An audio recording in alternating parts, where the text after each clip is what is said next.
எல்லாருக்கும் வணக்கம். ஸோ முதல் நன்றி கடவுளுக்கும், யூனிவர்ஸ்க்கும் நான் சொல்றேன். இந்த இடத்துல உங்க முன்னாடி வந்து இப்படி நின்னு பேசுறதுல வந்து ரொம்ப சந்தோஷமா இருக்கு. கனவு மாரி இருக்கு ஆக்சுவலா. இந்த படம் ஆரம்பமே வந்து எனக்கு ஆனந்த் கிட்ட தான் ஆரம்பிச்சது. ஆனந்த் சார் கிட்ட தான். ஸோ அவர் வந்து காசு தேடிட்டு இருக்கும்போது, இந்த மாரி ஒரு நெக்ஸ்ட் டோர் கேர்லா வேணும் அப்படின்ற மாரி ஒருத்தங்கள தேடிட்டு இருந்தாங்க. ஸோ தேடும்போது அவர் தான் வந்து கார்த்திக் சார் கிட்ட வந்து சொல்லியிருக்காங்க, இவங்கள காஸ்ட் பண்ணலாமே, நீங்க ட்ரை பண்ணுங்க அப்படின்ட்டு. ஸோ அவர் தான் வந்து என்னோட ஆரம்ப புள்ளி இந்த படத்துல நான் உள்ள வர்றதுக்கான காரணம். ஸோ உள்ள வந்துட்டு ஆக்சுவலா அவரோட ஃப்ரேம்ல எல்லா இதுலயும் வந்து ரொம்பவே மேக்கப் எதுவுமே கிடையாது. நாங்க எந்த ஒரு இதுலயும் வந்து மேக்கப் போடாம அவ்வளோ அழகா நான் இருக்கேன் அப்படின்றத வந்து இவரோட ஃப்ரேம்ல தான் நான் பார்த்து தெரிஞ்சுக்கிட்டேன். So thank you so much Anand sir. And so நான் உள்ள என்ட்ரு ஆகும்போது கார்த்திக் சார் வந்து கதை எனக்கு நரேட் பண்ணாங்க. நரேட் பண்ணுமோ இந்த இந்த படம் வந்து எனக்கு ஃபர்ஸ்ட் வந்து அங்கேயே ஸ்பாட்லயே ஓகே சொல்லிடலாம். அந்த அளவுக்கு வந்து எனக்கு ரொம்ப கனெக்டிங்கா இருந்தது. ஸோ இந்த படம் வந்து உங்களோட எல்லாரோட வீட்லயும், எல்லாரோட கார்னர், உங்க வீட்டு நுக்குலயும் இதெல்லாம் நீங்க பார்த்துருப்பீங்க. உங்க வீட்ல இருக்கிற ஒரு கேரக்டர்ஸா இருக்கலாம். ஒரு அக்கா, அம்மா, தம்பி எல்லாரையும் நீங்க வந்து ரிலேட் பண்ணிக்கலாம். ஸோ எல்லா சிச்சுவேஷன்ஸுமே இது வந்து ஆமால்ல இது எனக்கும் நடந்தது. ஆமா இந்த மாரி ஒரு தம்பி எனக்கும் இருக்கு. இந்த மாரி அக்கா எனக்கும் இருக்காளன்னு சொல்ற அளவுக்கு, அந்த அளவுக்கு ரியலிஸ்டிக்கா வந்து இருந்தது அந்த கதை ஆக்சுவலா நான் படிக்கும்போது. ஸோ அதனால வந்து இம்மீடியட்டா நான் வந்து இத வந்து விடவே கூடாது அப்படின்னு சொல்லிட்டு ரொம்ப கெட்டியா புடிச்சுக்கிட்டேன். ஸோ இந்த படம் வந்து எனக்கு ரொம்பவே க்ளோஸ் ஹார்ட்டடான ஒரு ஃபிலிம். நான் ரொம்ப வயசானா கூட வந்து இப்படி ஒரு படம் நடிச்சிருக்கேன்ட்டு ரொம்ப பெருமையா சொல்லுவேன். அப்படி ஒரு படம் எனக்கு Madras Matinee. So thank you so much Karthik sir for this opportunity. And S R Prabhu சாருக்கு ரொம்ப நன்றி. ஏன்னா இந்த படத்தை வந்து இன்னும் ஒரு 10, 50 ஸ்டெப் ஏற்றி கொடுத்து எங்களை வந்து புஷ் பண்ணுற ஒரு ஒரு பர்சன்னா அவர் தான் இங்கே நான் சொல்லி ஆகணும். அண்ட் நான் காளி வெங்கட் சார், ஸோ இந்த படம் சொல்லும் போது காளி வெங்கட் சார் தான் வந்து அவரோட நடிக்க போகிறோம் அப்படின்னோடனே ரொம்ப அப்படியே அட்டென்ஷன் ஆன மாதிரி ஆயிட்டேன். என்னது அவரோடையா அப்படின்ட்டு ஒரு யோசனையாக இருந்தது. ஸோ என்னோட ஏன்னா அவரோட ஒர்க் வந்து இவங்க முந்தாசிப்பட்டியிலேருந்து கார்கி வரைக்குமே நான் எல்லாமே பார்த்துருக்கேன். ஈவன் அர்க்காரால கூட வந்து ரொம்பவே பயங்கர அமேசிங்காக இருக்கும். ரொம்ப என்ன சொல்கிறது, ஸ்விட்ச் போட்ட மாதிரி அடுத்த நாள் வந்து வேறு கேரக்டரில் அவ்வளோ அழகாக பண்ணுவார். அவ்வளோ பாசிபிளாக எவ்வளோ பண்ண முடியுமோ அவ்வளோ அழகாக அதை டெலிவர் பண்ணுவார். ஸோ இவரோட நான் நடிக்க போகிறேன், இவரோட நான் ஃப்ரேமில் இருக்க போகிறேன்னா என்னெல்லாம் பண்ண முடியும் அப்படின்னு சொல்லிட்டு கண்டிப்பாக மெனக்கேட்டேன் நான். அவ்வளோ ஈஸி இல்லை உங்களோட நடிக்கிறது. அண்ட் எல்லாருக்குமே வந்து அவங்க அப்பா தான் ஹீரோ. கண்டிப்பா. அதில் எந்த ஒரு சேஞ்சுமே இல்லை. எனக்கு வந்து காளி சார் அப்பா. ஸோ இவர் தான் என்னோட ஹீரோ இந்த படத்தில். நான் ஒரு அப்பாவுக்கும் ஒரு பொண்ணுக்கான ரிலேஷன்ஷிப் வந்து வார்த்தையால சொல்லிட முடியாது. அது வந்து ஒரு அப்பா ஒரு பொன் குழந்தைய பெத்த அப்பாவுக்கு தான் அந்த ஃபீலிங் தெரியும்னு சொல்லுவாங்க. ஸோ அதை வந்து எந்த ஒரு பெரிய ஒரு ட்ராமாவோ, எந்த ஒரு பெரிய ஒரு சர்ச்சை இதெல்லாம் இல்லாமல் அழகாக பியூட்டிஃபுல்லாக சீன்ஸ்லேயும் எமோஷன்லேயும் வந்து இது டெலிவர் பண்ணியிருக்காங்க. ஸோ அதுக்கு வந்து டைரக்டர் சாருக்கு தான் வந்து ஒரு பெரிய பாராட்டு நான் சொல்லி ஆகணும். அண்ட் அதில் என்ன காஸ்ட் பண்ணியிருக்காங்கன்றவும் இதில் நானும் இருந்திருக்கேன் அப்படின்ற மாதிரி இருக்கு எனக்கு. நான் ஷெலி மேம் வந்து ஷெலி மேம்க்கு வந்து நான் பொண்ணாக நடிச்சிருக்கேன். ஸோ கண்டிப்பாக இவங்களோட வந்து ஒரு பயங்கரமான ஒரு ஜேர்னி எனக்கு இருக்குது அப்படின்னு அவங்கள பார்த்தோன்னே தெரிஞ்சு போச்சு. பிகாஸ் ஷீ இஸ் ஒன், என்ன சொல்கிறது, அவ்வளோ எமோஷன்ஸ் வச்சுருப்பாங்க. எங்கேருந்து வச்சுருப்பாங்கன்னு எனக்கு தெரியாது. திடீர்னு இப்படி இந்த மாதிரி சீன் நடின்னா அப்படி ஸ்பான்டேனியஸாக அவங்களுக்கு அந்த ஸ்பாட்டில் வரும். அவங்களுக்கே தெரியாமல் நான் ரொம்ப ரசிச்சிருக்கேன் அவங்கள ஒரு ஃப்ரேம்லேயும். She is very beautiful and very sweet person. So thank you so much ma'am. And Vishwa வந்து என்னோட தம்பி. ஆனந்த் சார், கார்த்திக் சாருக்கு அப்புறம் விஸ்வா கிட்ட தான் இந்த படத்தோட தொடக்கம் எனக்கு ஆரம்பிச்சுது. ஸோ ஸ்டார்டிங்கில் வந்து இவங்கள வந்து கூப்பிட்டு ஒரு டெஸ்ட் எடுத்து பார்ப்போம், இவங்க செட் ஆவாங்களான்னு ஆரம்பிக்கவும் தம்பியோட தான் ஒரு சீன் வச்சுருந்தாங்க. ஸோ டயலாக்ஸ் எல்லாம் கொடுத்துருந்தாங்க. நானும் மனப்பாடம்லாம் பண்ணி நைட்லாம் உட்காந்து படித்து போய் நின்னா அந்த டயலாக் எதுவுமே வேண்டாம், நீங்களா நடிங்க அப்படின்ட்டாங்க.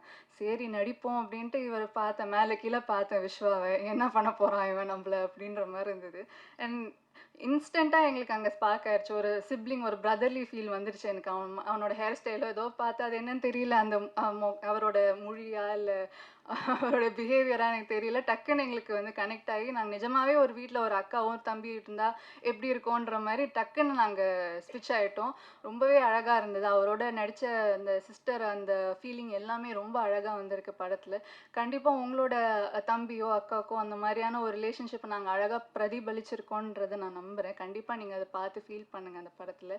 அண்ட் நான் எடிட்டர் சார் சதீஷ் சார் ரொம்ப அழகாக என்னை வந்து அதில் வந்து இது பண்ணியிருக்காங்க. எங்கள் பெர்ஃபார்மன்ஸ் என்னோட பெர்ஃபார்மன்ஸ் மெயினாக வந்து ரொம்பவே கிறிஸ்பாக இருந்ததுக்கு அவருக்கு ஒரு பெரிய நன்றி.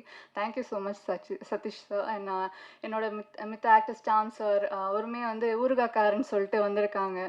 ஒரு பாஸ் விட்டாலும் அதில் 10 டயலாக் அடிச்சுட்டே இருப்பார். அவரோட ஒர்க் பண்ணவே வந்து எப்போ என்ன சொல்ல போகிறாரு அப்படின்ற மாதிரி ரொம்ப கான்ஷியஸாக வெயிட் பண்ணிட்டு இருந்தேன். So thank you. It was brilliant working with you sir. And Geetha ma'am உங்களோட ஒரு சீன் கூட இல்லை, பட் ஆனால் எனக்கு ரொம்ப ஆசை. கண்டிப்பாக ஃப்யூச்சரில் நான் உங்களோட நடிக்கணும்னு ஆசைப்பட்றேன்.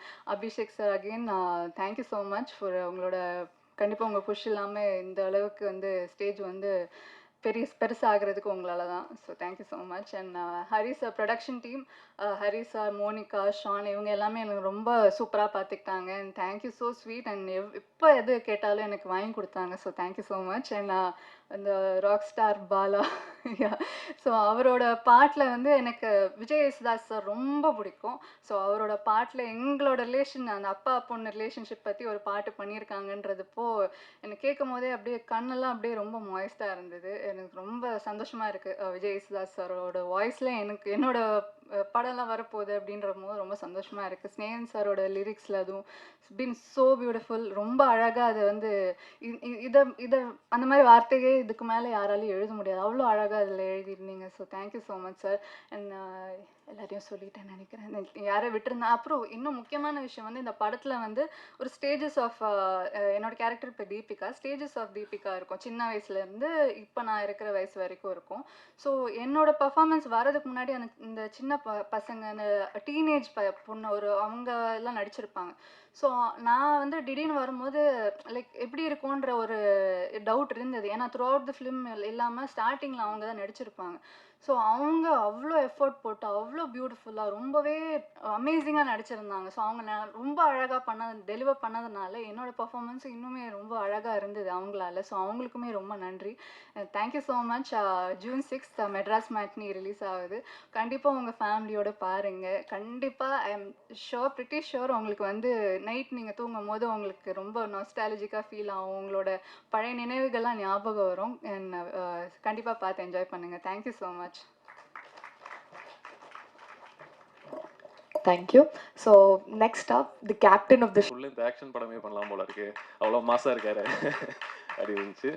ஆனால் இந்த படம் வந்து ஒரு ஒரு ஒரு மாஸ் கமர்ஷியல் ஃபில்மாக தான் நான் பார்க்குறேன். ஒரு மிடில் கிளாஸ் லைஃப், ஒரு அந்த அந்த அந்த குடும்ப தலைவன் அவன் ஒரு மாஸ் ஹீரோ அப்படின்னு சொல்கிறது இந்த படம்.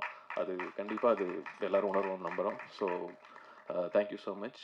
இந்த படத்தில் ஒரு பாட்டை நானும் எங்களுடைய நிறுவனம் இருக்கிறதுக்கு நான் என்னுடைய நன்றிகள். And thanks Guhan also. So thank you so much. Thank you so much sir. So அடுத்தபடியாக the person I'm gonna invite அவங்கள பற்றி சொல்லணுன்னா, வீவ் சீன் ஹர் ஒர்க். ரொம்பவே நம்ம எல்லா ஃபேமிலிஸ்க்கும் வந்துட்டு ரொம்ப பார்த்து ரசிச்சிருக்கோம் அவங்கள. அண்ட் கருடன்லையும் வந்துட்டு என்னதான் ஸ்லைட்டாக கொஞ்சம் டென்ஷன் ஏற்றினாலும் இந்த படத்தில் வந்து எல்லா ஓல்டர் சிப்ளிங்ஸும் வந்துட்டு ரிலேட் பண்ணுற மாதிரி ஒரு ரோலில் நடிச்சிருக்காங்க. I like to invite the very very beautiful Roshini அவர் டு சே ஃபியூ வேர்ட்ஸ். அரங்கன் அவங்க படம் பார்க்க சொல்லும்போது என்ன கேட்டாங்க, படம் எடுத்துட்டோம் சார், ஒரு வாட்டி பார்க்க முடியுமா நாங்கள். அப்போ நான் சொன்னேன், யார் நடித்தது அப்படின்னா ஒரு காளி வெங்கட்டன் அப்படின்னாங்க. அப்போ அவசியம் பார்க்கலாம். ஏன்னா காளி வெங்கட்டனுடைய எல்லா படங்களையும் அவர் இருந்தாவே அந்த படத்துக்கு ஒரு ஒரு ஈர்ப்பு இருக்கும். இது வந்து இந்த மேடைக்காக வேண்டி சொல்லலை, எந்த கதாபாத்திரம் கொடுத்தாலும் அதுவாக மாறக்கூடிய ஒரு சில கலைஞர்களில் மிக முக்கியமானவர் அவர் அப்படிங்கிறது நம்ம எல்லாத்துக்குமே தெரியும். நிறைய விஷயங்கள் வந்து அவரை நான் வந்து ஃபாலோ பண்ணிகிட்ருக்கேன். அப்படிங்கும்போது படம் பார்க்கும் பொழுது நான் போய் படம் பார்க்க போகும் பொழுது என்னச்சுன்னா வேறு யார் நடிச்சிருக்காங்கன்னா எல்லாமே அப்புறம் சொன்னாங்க, ரோஷினிலேருந்து எல்லாருமே சொல்லும்போது வியாபாரத்துக்கான ஒரு களம் வேணுமே, என்ன பண்ணுறது அப்படின்னு யோசிச்சுக்கிட்டு தான் அந்த படத்தை பார்க்க போனேன். ஆனால் இந்த படம் வேறு யாரையுமே தேடலை. அங்கே போனதுக்கு பிறகு இந்த படத்துக்கு இது போதும் அப்படின்னு அந்த படம் ரொம்ப அழுத்தமாக அதில் வந்து சொல்லியிருந்தாங்க. படம் பார்த்துட்டு நான் ரொம்ப 2 நாள் வந்து அந்த யோசனையிலே இருந்தேன். அப்புறம் நிறைய நாங்கள் பேசும்போது சொன்னோம், இல்லை ஆரம்பிச்சிடலாம் அப்படின்னோம். அப்படி தான் ஆரம்பிச்சு தான் அந்த பாட்டு எனக்கு வந்தது. ரொம்ப நாள் கழித்து ஒரு படத்தில் மனசுக்கு பிடிச்ச மாதிரி சில பாடல்கள் எழுதுவதற்கான களம் இதில் அமைஞ்சிச்சு. இப்போ நீங்கள் கேட்டது வந்து ஒரு கமர்ஷியல் சாங்காக இருந்தாலும் அதுவும் இந்த கதைக்கு ரொம்ப தேவையான ஒரு பாட்டு தான். வடிவேல் சார் பாடினது. அதுக்கப்புறம் இப்போ கேட்டிருப்பீங்க தந்தைக்கும் மகளுக்கும் உள்ள பாட்டு. அதுக்கப்புறம் வந்து வாழ்வியலை பற்றியான ஒரு பிலாசபி உள்ளுக்குள்ளே இருக்குது. ஒரு பாரதிதாசன் பாட்டை ஒன்று யூஸ் பண்ணியிருக்கோம். இது எல்லாமே பார்க்கும்போது பார்த்தீங்கன்னா ரொம்ப கதையோடு ஒட்டின பாடல்கள் அமைஞ்ச படமாக இதை நான் பார்க்குறேன். ரெண்டாவது இந்த கதையை பற்றி இயக்குனர், டிஓபி அதை மற்றபடி அவங்களுடைய அந்த குழு பேசுவாங்க. இருந்தாலும் எனக்கு வந்து நிறைய படங்களை பார்த்துக்கிட்டே இருக்கோம். இன்றைக்கி நிறைய நமக்கு வாய்ப்புகள் கிடைக்கிது. ஓடிடியாக இருக்கட்டும், திரையரங்கமாக இருக்கட்டும், செல்ஃபோனில் இருக்கிற ரீல்ஸ் அல்லது ஷார்ட்ஸ் எது வந்தாலும் எல்லாமே ஒரு குறும்படம் மாதிரி தான் நம்ம பார்த்துட்ருக்கோம். ஆனால் அந்த படத்தை பார்த்ததுக்கப்புறம் ஏன் இதை பற்றி யாருமே யோசிக்கலைன்னு தோணுச்சு எனக்கு. ஏன்னா நம்ம பக்கத்தில் கால சுற்றுற நிழலை பற்றி நம்ம கவலைப்படவே மாட்டோம். எங்கேயோ ஒரு நிழல் கிடைக்குதான்னு தேடி ஓடிட்டே இருப்போம். நம்ம நிழல் நம்மளை சுற்றிக்கிட்டே இருக்கும், அதை கவனிக்கிறது இல்லை. நம்மளும் அந்த நிழலுக்கு ஒரு கதை இருக்கும், அதுக்கு ஒரு வேர்வை இருக்கும், அதுக்கு ஒரு ரணம் இருக்கும். அப்படி பக்கத்தில் செதறி கிடக்கிற எந்த இதுவுமே நம்ம கவனிக்காமல், பொதுவாக அது கூட இடையில ஒரு இன்டர்வியூவில் நான் சொல்லியிருந்தேன், ஆகாயம்னு சொன்ன உடனே நம்ம எல்லாருமே அண்ணாந்து தான் பார்க்குறோம். ஆகாயம் அண்ணாந்து பார்த்தா தெரியாது, இப்படி பார்த்தாவே தெரியும். ஏன்னா நம்மளுடைய பாதத்தோடைய அடிப்பகுதி மட்டும்தான் பூமியில் இருக்குது. நகக்கண்ணிலிருந்து ஆகாயம் தொடங்குகிறது. ஆகாயத்தில் தான் உடம்பே இருக்குது, பூமியோட பாதம் மட்டும்தான் பூமியில் இருக்குது. அப்போ ஆகாயனோடனே தூரமாக இருக்கிறதும் ஆகாயனே சொல்லி சொல்லி பழகி போன நமக்கு கதைனாவே கற்பனாவே நம்மளை தாண்டி ஏதோ ஒன்று யோசிக்கணும்னு நினைக்கிறேன். அப்படி இல்லை, நம்மளை சுற்றி பக்கத்தில் எக்கச்சக்கமான உணர்வுகள் பொதிந்த கதைகளும் மனிதர்களும் இருக்காங்கங்கிறத ரொம்ப அழகாக சொல்லியிருக்காரு கார்த்திக் சார். இந்த படத்தில் நானும் ஒரு ஓரத்தில் இருக்கிறது வந்து நான் ரொம்ப பெருமையாக நினைக்கிறேன். இன்னும் சொல்லப்போனால் எனக்கு மனசுக்கு பிடித்த பாடல்கள் இதில் நிறைய வந்திருக்கு. கேளுங்க, ஆதரவு கொடுங்க. ரொம்ப சின்ன படம், ஆனால் ரொம்ப வலிமையான படம், உணர்வுகளை அழகாக பதிவு பண்ணுற படமாக இருக்கும். நிச்சயமாக உங்களுடைய ஆதரவு கொடுத்தீங்கன்னா இந்த மாதிரி நிறைய சின்ன படங்கள் வரும். காளி வெங்கடண்ணன், உங்கள் பசிக்கு இன்னும் நிறைய தீனி தேவைப்படுகிறது, திரையுலகம் கொடுக்கும் என்ற நம்பிக்கை எனக்கு இருக்கிறது. வாழ்த்துக்கள்.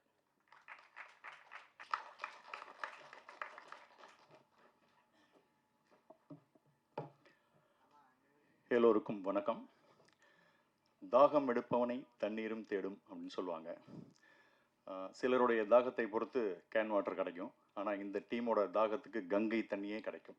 ஸோ அந்த மாதிரி கார்த்திகேயன் சாரும் அவருடைய டீமில் இருக்கக்கூடிய ஆனந்த், சதீஷ், பால சாரங்கன் எல்லாருக்கும் அப்படி ஒரு பேஷனான ஆட்கள், பேரார்வத்தோட சினிமாவை நேசித்து வேலை செய்யக்கூடியவர்கள், அற்புதமான மனிதர்கள், அருமையான ஒரு டீம். ஸோ அவங்களோட ட்ரீம் ரொம்ப பெருசாக இருக்கனால தான் இன்றைக்கி ட்ரீம் வாரியர் வரைக்கும் வந்து நின்றுருக்காங்க அவங்க. ஸோ அதை சொல்லியே ஆகணும். ஏன்னா இப்போ ஸ்னேகன் சார் சொல்லும்போது சொன்னார் சின்ன படம் சின்ன படம் அப்படின்னா, சின்ன படம் பெரிய படம் அப்படின்னு தீர்மானிக்கிறதெல்லாம் மக்கள், மீடியா தான். ஸோ இன்றைக்கி 300 கோடியில் படம் எடுத்து 302 கோடி வசூல் பார்த்தோம் அப்படின்னு சொல்கிறது பெரிய படம் இல்லை. 15 கோடியில் எடுக்கப்பட்ட 20 கோடியில் எடுக்கப்பட்ட இன்றைக்கி டூரிஸ்ட் ஃபேமிலி, அதுதான் 80 கோடி 100 கோடியை நோக்கி போயிட்டுருக்கு. அதுதான் பெரிய படம். ஸோ மக்களால் கொண்டாடப்படுகிற படம் தான் பெரிய படம் அப்படிங்கிறது என்னுடைய தாழ்மையான கருத்து.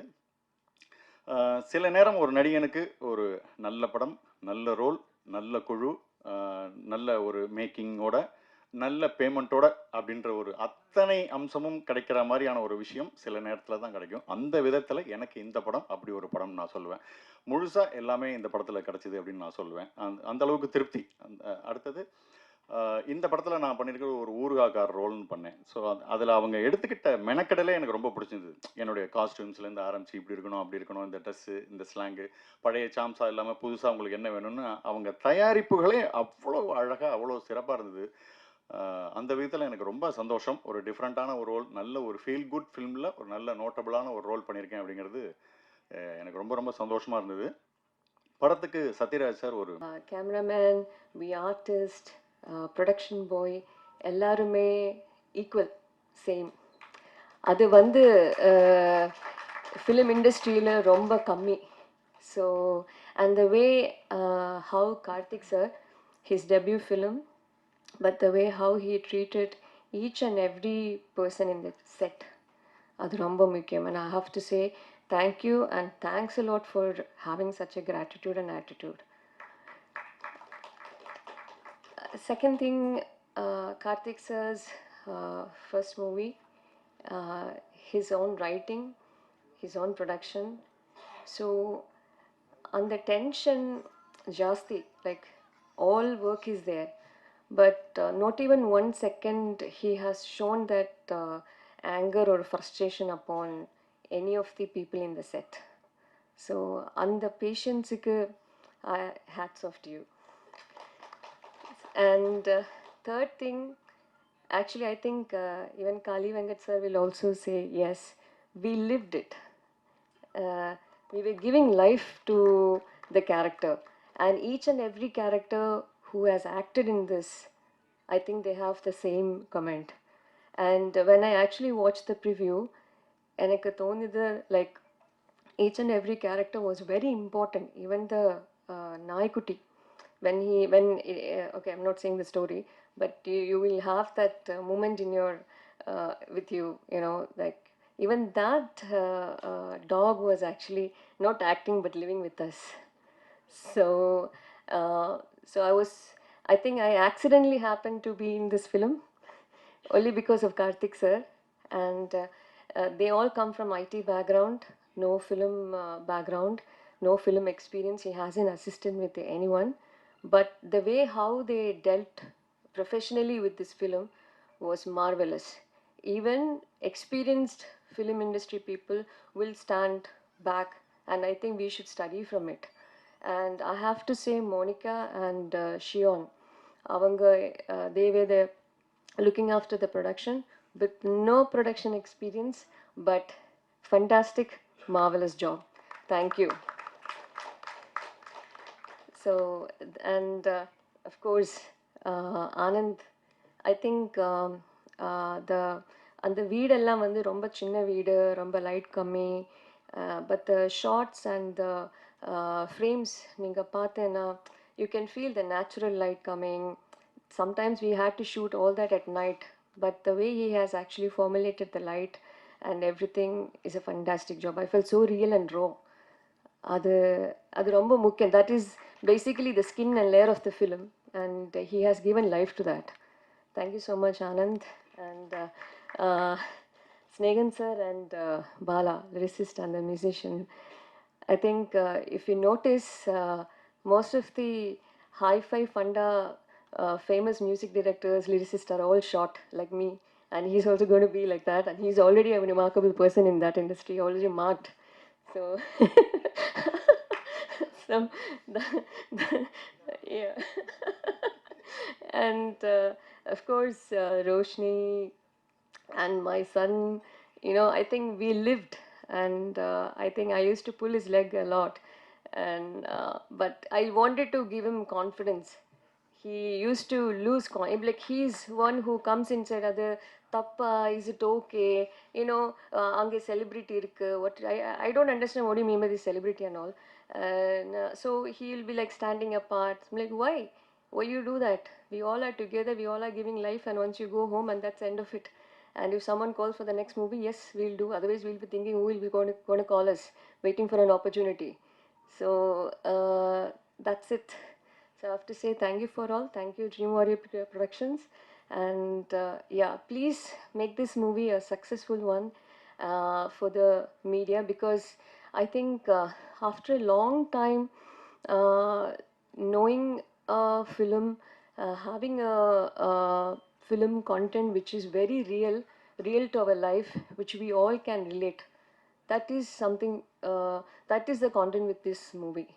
So it's going to be real, and please promote us. Thanks a lot. Thank you so much ma'am. So இன்றைக்கி வந்து இந்த டீமை சப்போர்ட் பண்ணுறதுக்காகவே ஸ்பெஷலாக நம்மளோட 2 பேர் வந்திருக்காங்க. கதைக்கு ரொம்ப தேவையான, ஏன்னா ஒரு கதைக்கு வந்து முகங்கள், கதாபாத்திரங்கள் ரொம்ப முக்கியம். அதுக்கேற்ற மாதிரி அந்த கதைக்கு என்ன டிமாண்ட் பண்ணுதோ அதை வச்சுக்கிட்டு, ஓகே நான் நல்ல என் கதையை நம்புகிறேன், என்னோட கிரியேஷனை நான் நம்புகிறேன் அப்படின்னு சொல்லிட்டு அதுக்காக தயாரிக்க வந்த ப்ரொடக்ஷன் ஹவுஸுக்கு தான் நம்ம ஃபஸ்ட்டு பெரிய வாழ்த்துக்கள் சொல்லணும். ஏன்னா அந்த மாதிரி, ஏன்னா இனி எல்லாருமே ஃபஸ்ட்டு டே வந்து எல்லாரும் எவ்வளோ பெரிய டேரக்டர், எவ்வளோ பெரிய ஆக்டர் ஆனாலுமே எல்லாருக்குமே ஃபஸ்ட்டு படம்னு ஒன்று வந்திருக்கும், ஃபஸ்ட்டு வாய்ப்புன்னு ஒன்று வந்திருக்கும். அப்படி இருந்தவங்க தான் எல்லோரும் பெரிய ஆளாக இருப்பாங்க. அப்படி இருக்கும்போது இன்றைக்கி இங்கே இருக்கவங்க எல்லாருக்கும் அது ஃபஸ்ட்டாக, சாரி இந்த டேரக்டர் எனக்கு மட்டும், அப்புறம் சில பேருக்கு ஃபஸ்ட்டாக இருக்கலாம், மற்றபடி எல்லாருமே experience. So the movie will decide. அப்புறம் காளியண்ணா உன்னை பற்றி பேசினால சரி, நான் கண்டிப்பாக வந்தேன். காளியண்ணன் வந்து எங்கள் கலைத்துறை தந்தை. என்னடா ரமேஷ் அப்படிதானே, நம்ம பெரியப்பா, எங்கள் பெரியப்பா மாதிரி அவர். அதாவது எங்களுக்கு ஷூட்டிங்கை விட அவர் என்டர்டெயின்மெண்ட் வந்து ஆஃப்டர் ஷூட்டிங் தான். 6 மணிக்கு மேலே பாடுவார், ஆடுவார், மெமிக்ரி பண்ணுவார், அரன் ஏதோ சொல்லுவார், நிறைய பேசுவார், அதாவது ஜபம் பண்ணுவார். அதாவது நீங்கள் ஒரு யாராக வேணா இருக்கலாம், எந்த மனிதனாக இருக்கலாம். அதே மாதிரி நிறைய கதைகள் சொல்லுவார். அவர் ஊரில் வந்து ஒரு வளையல் தாத்தான்னு ஒரு கதை சொல்லியிருக்காரு எனக்கு. நான் அதை படமாக பண்ணுனான்னு சொல்லியிருக்கேன். அவ்வளோ பியூட்டிஃபுல்லான அவருக்குள்ள ஒரு பெரிய லைஃப் இருக்குது. பட் இவ்வளோ சின்ன 60 வயசில் இவ்வளோ ஞானன்றது வந்து ரொம்ப பெரிய விஷயம். சூப்பர்னா அது கொஞ்சம் எக்ஸ்பீரியன்ஸில் வருதுன்னு நினைக்கிறேன். ரொம்ப காளியண்ணன் நடித்தாலும் இப்போ இந்த படம் ட்ரெய்லர் நம்ம பார்க்கும்போது வந்து ஏதோ இந்த ஒரு படத்தை நம்ம பார்க்குற ஒரு நம்ம இன்னும் படம் ஃபுல்லாக பார்க்கல, பட் ஸ்டில் நம்ம பார்க்கும்போது ஒரு சின்ன ஃபீல் வரும்ல. அப்படி இருக்கும்போது இது வந்து ஏதோ நம்ம அந்த ஏரியாவில் இருக்க மாதிரி ஒரு ஃபீல் இருக்குது. ஏன்னா அதுக்கு எனக்கு தெரிஞ்ச ஐ திங்க் த கேரக்டர்ஸ், அந்த முகங்கள் வந்து ரொம்ப அவ்வளோ பியூட்டிஃபுல்லாக செலக்ட் பண்ணியிருக்காங்க எல்லாருமே. சாம்சனாலாம் சொல்ல வேணாம், எல்லாருமே ரொம்ப பியூட்டிஃபுல்லாக நடிச்சிருக்காங்க. அப்புறம் காளிதாஸ் மேம், எங்கள் மம்மி, நட்சத்திரம் நகர் இதில் நடித்தோம். சூப்பர் எல்லாருமே. ரோஷினி, தேங்கண்ண பாட்டு சூப்பராக இருந்தது. கேசியை நானும் ஆல்ரெடி ஒரு சாங் ஒர்க் பண்ணியிருக்கோம். Congrats to cameraman. அது ஒரு பியூட்டிஃபுல்லாக ஒரு வார்த்தை சொன்னார். இந்த மாதிரி சினிமாக்காக ஒரு ஷார்ட் வச்சு ஆக்டர் நடின்னு சொல்லலாம் இல்லாமல் நான் நடிக்கிறத வச்சு அவர் பிடிக்கிறது வந்து ரொம்ப சூப்பரான ஒரு விஷயம். அது வந்து ஒரு பயங்கரமான ஒரு ஆக்டருக்கு ஒரு ஃபீல் இருக்கும். ஏன்னா அது சொன்ன மாதிரி சினிமா வந்து ஒரு பியூர்லி டைரக்டர்ஸ் மீடியம். ஏன்னா நம்ம பயங்கரமாக உழுந்து நடிச்சா கூட டக்குன்னு ஒரு நாய்க்குட்டி க்ளோஸ்அப் வச்சுட்டு போயிடலாம், அது பிரச்சனை கிடையாது. ஸோ அந்த மாதிரி இருக்கும்போது அது பியூட்டிஃபுல்லாக கேப்சர் பண்ணுறது ஒரு கேமராமேனோட பெரிய ஒர்க். வாழ்த்துக்கள் ப்ரோ, சூப்பர். எல்லாருக்குமே கார்த்திக் அண்ணா ப்ரொடியூசர், இந்த மாதிரி கண்டிப்பாக நிறைய படங்கள் பண்ணுங்கள், நியூ கமர்ஸ்க்கு கொடுங்க. எல்லாரும் நிறைய நல்ல கதைகள் வரணும், நல்ல படங்கள் வரணும். வாழ்த்துக்கள். Thank you so much. யாரையா மிஸ் பண்ணியிருந்தா very sorry. And Shelley ma'am, உங்கள் ஒர்க் ரொம்ப பிடிக்கும், super. Congrats to all, super. Like அந்த படத்தை கண்டிப்பாக எல்லோரும் சப்போர்ட் பண்ணலாம், பெரிய ஹிட் ஆகலாம். Love you all. Thank you. Thank you. So அடுத்தபடியாக another cheerleader in the ஹவுஸ்னே சொல்லலாம். இப்போ ரீசெண்ட் டைம்ஸில் வந்து டூரிஸ்ட் ஃபேமிலியில் அவர் வந்து ஒரு மோமெண்ட் எல்லாரும் யோசிச்சோம், சொல்லிடாதன்ட்டு. நல்ல காலம் சொல்லலை. Thank you for joining us today at Madras matinee. Ramesh Tilak அவர்களை சில வார்த்தைகள் பேச அழைக்கிறேன்.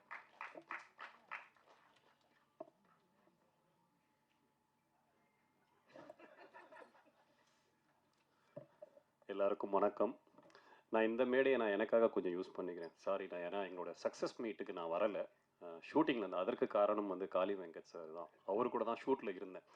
அந்த தேதிகளை நான் மிஸ் பண்ணியிருந்தேன்னா மறுபடியும் 2028 தான் அந்த தேதிகள் இருக்கிறதா சொன்னாங்க. அதனால் நான் சார் கூட நான் இருந்தே ஆகணும்.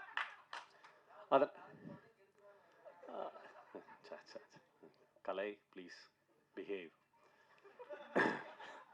ஸோ எனக்கு நீங்கள் கொடுத்த அந்த சக்ஸஸ் வந்து ஒரு சப்போர்ட் வந்து உண்மையிலேயே என் கெரியரில் நான் ஒரு 14 வருஷமாக சினிமாவில் இருக்கேன். அந்த நீங்கள் எழுதின ஒரு ரிவ்யூவும் எனக்கு வந்து அவ்வளோ டச்சிங்காகவும் ரொம்ப பர்சனலாகவும் எனக்கு ரொம்ப மோட்டிவேட்டிங்காகவும் இருந்தது.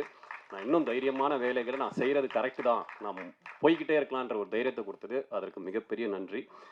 இரண்டாவது நன்றி வந்து நான் காளி வெங்கட்டுக்கு சொல்லணும். ஏன்னா இந்த மாதிரி அவர் சொன்னார், இந்த மாதிரி மெட்ராஸ் மேட்னி ஒரு இது வச்சுருக்கோம், ட்ரைலர் லான்ச் வாடா அப்படின்னு. நான் காளிக்கிட்ட சொன்னேன், காளி இந்த மாதிரி நான் ப்ரெஸ் இதுக்கு முன்னாடி மீட் பண்ணல, என் ப்ரெஸ்ஸுக்கே நான் போகல, இதுக்கு போனால் எப்படி இருக்கும், நீ வா, நான் உனக்கு ஒரு ஆப்பர்ச்சுனிட்டி கொடுக்குறேன், இதை நீ யூஸ் பண்ணிக்கோ அப்படின்னு இந்த ஸ்டேஜ் எனக்கு கொடுத்தே காளி வெங்கட்டும். அண்ட் சார், இந்த படம் black Bastar, don't worry.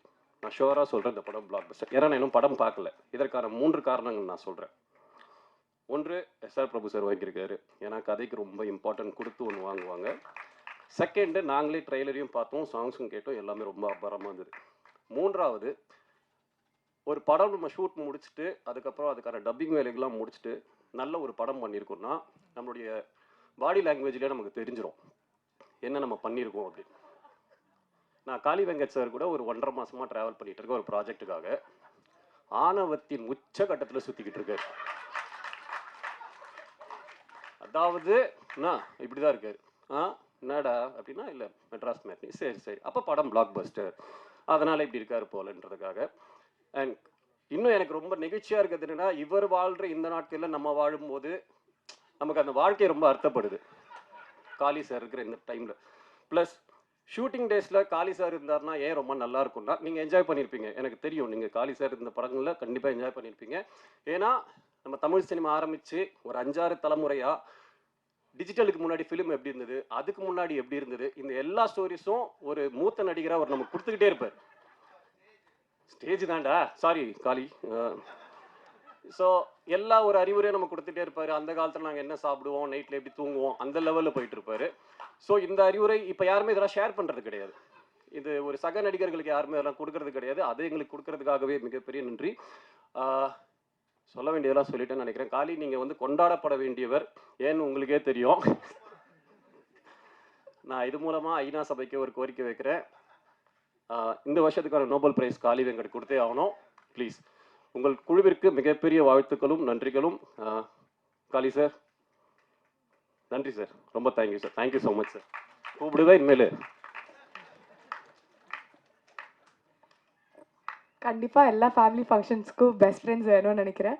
But thank you so much once again both of you for coming and joining us today. So அடுத்தபடியாக எல்லாரும் ஏற்கனவே வந்து சொல்லியிருக்காங்க and we all know they've given such quality films and சின்ன படம் பெரிய படம்லாம் இல்லாமல் நிறைய படங்கள் ப்ரொடியூஸ் பண்ணியிருக்காங்க. வண்டர்ஃபுல் ஃபிலிம்ஸ் டிஸ்ட்ரிபியூட்டும் பண்ணியிருக்காங்க. ஐ லைக் டு இன்வைட். பார்க்குறப்போ ஒவ்வொரு படத்துக்கும் நம்ம இந்த படத்தை பண்ணுறப்போ இது சரியான படமாக இருக்கணும், ஒரு சரியான படத்தை தேர்ந்தெடுத்து பண்ணுறீங்கிற ஒரு பேர் வரணும் அப்படிங்கிறதுக்காக நம்ம நிறைய பண்ணுறோம். அந்த விதத்தில் இந்த படம் பார்த்த உடனே தோணுச்சு, இல்லை இந்த படத்தை நம்ம டிஸ்ட்ரிபியூட் பண்ணணும் அப்படின்னு சொல்லிட்டு. அதுக்கு விஷுவலாக ஆகட்டும், இந்த ஸ்டோரி ஆகட்டும். ஏன்னா சின்ன பட்ஜெட்டு படம் இல்லை சின்ன படம் பெரிய படம் அப்படின்னு எப்பவுமே நம்மளே வகைப்படுத்திகிட்டே இருக்கோம். அப்படி இல்லாமல் இன்னைக்கு பெரும்பான்மையாக இருக்கக்கூடிய ஒரு மிடில் கிளாஸ் லைஃப்பை ரொம்ப யதார்த்தமாக அதே நேரத்தில் ரசிக்கும்படியாக வந்து இந்த படத்தை வந்து சொல்லியிருக்காங்க. ஸோ மெட்ராஸ் மேட்னின்னா ஒரு ஒரு மிடில் கிளாஸ் லைஃப்பை வந்து ஒரு மேட்னி ஷோவாக நம்ம பார்க்குற மாதிரியான ஒரு அனுபவம் தான். நிறைய விஷயங்கள் ரொம்ப நாஸ்டாலஜிக்காக இருந்துச்சு. ஒவ்வொரு கேரக்டர்ஸும் நம்ம வாழ்க்கையில் நம்ம பார்த்த கேரக்டர்ஸை திரும்பி பார்க்குற மாதிரி இருந்துச்சு. அதை திரு கார்த்திகேயன் மணி அவர்கள், ஏன்னா இது வந்து ஒரு தமிழ் படம் எல்லாமே ஒரு இன்டர்நேஷ்னல் படம் சொல்லலாம். ஏன்னா இதில் இன்டர்நேஷ்னல் ப்ரொடியூசர்ஸ் எல்லாம் இன்வால்வ் ஆகியிருக்காங்க. ஸோ ஒரு 2 தயாரிப்பாளர்கள் இதில் வந்து அவங்க ஆல்ரெடி ஹாலிவுட் படங்கள் எடுத்தவங்க தான். ஆனால் அவங்க மொத்தமாக இது வரைக்கும் அவங்க படம் பார்த்துட்டு இருக்காங்களா? ஓ பரவாயில்ல. ஏன்னா முழுசாக அவர் திரு கார்த்திகேயன் அவர்களை நம்பி அவர் ஒப்படைச்சிருக்காரு. அதே மாதிரி அவருடைய டீமுக்கு இந்த படத்தை நம்பி ஒப்படைச்சிருக்காரு. 2000 ரூபா தான் குறைச்சி மிச்சம் பண்ணி கொடுத்துருக்காங்க. பட் ஒரு படம் நல்லா வர்றது அவ்வளோ சந்தோஷமான விஷயம். ஏன்னா அதுலேருந்து அந்த படத்துலேருந்து ஒரு நல்ல ஒரு 3-4 மிக குறிப்பிடக்கூடிய நல்ல நடிகர்கள் வந்து வருவாங்க. அவங்க தமிழ் சினிமாவுக்கு ஒரு நல்ல கலர் கொடுப்பாங்க. அதே மாதிரி டெக்னீஷியன்ஸ் வருவாங்க. I feel Anand will be one of the notable cameraman அப்படின்னு அப்படி இருப்பாருன்னு நான் நம்புகிறேன். ஸோ அந்த வகையில் அபிஷேக் எழுதி கொடுத்த எல்லாமே பேச முடியல, பட் ஓரளவுக்கெல்லாம் பேசியிருக்கேன்னு நினைக்கிறேன். அண்ட் இதில் நடிச்சிருக்கிற ஒவ்வொரு ஆர்டிஸ்ட்டுக்கும் என்னுடைய வாழ்த்துக்கள், எல்லா டெக்னீஷியனுக்கும் நான் வாழ்த்துக்கள் நான் தெரிவிச்சுக்கிறேன். அண்டு ஸ்னேகன் சார், உங்களோட ஒர்க்கு ரொம்ப அருமையாக இருந்துச்சு. அண்டு பாலசாரங்கன் அவரோட ஒர்க்கு ரொம்ப நல்லா இருக்கு. அண்டு ஒரு படம் பார்த்துட்டு இருக்கப்போ இந்த படத்துக்கு சத்யராஜ் சார் வந்து ஒரு முக்கியமான ரோல் பண்ணி கொடுத்தது எனக்கு ரொம்ப ஆச்சரியமாக இருந்துச்சு. ஏன்னா ஒரு நல்ல படம் நடக்கிறப்ப எல்லாருமே அது தானாக அது அமையும். இந்த படத்துக்கு அது எல்லாமே அமைஞ்சிருக்குன்னு நினைக்கிறேன். அதே வகையில் மக்களோட ஆதரவும் நல்ல வகையில் அமையும்னு நான் நம்புகிறேன். அண்டு காளியங்க சார், உங்களோட ஒர்க் அருமையாக இருந்துச்சு. ஒரு திடீர்னு ஒரு படம் பார்த்துட்டு இருக்கப்போ ஒரு மூமெண்ட்டில் இவர் வச்சு ஒரு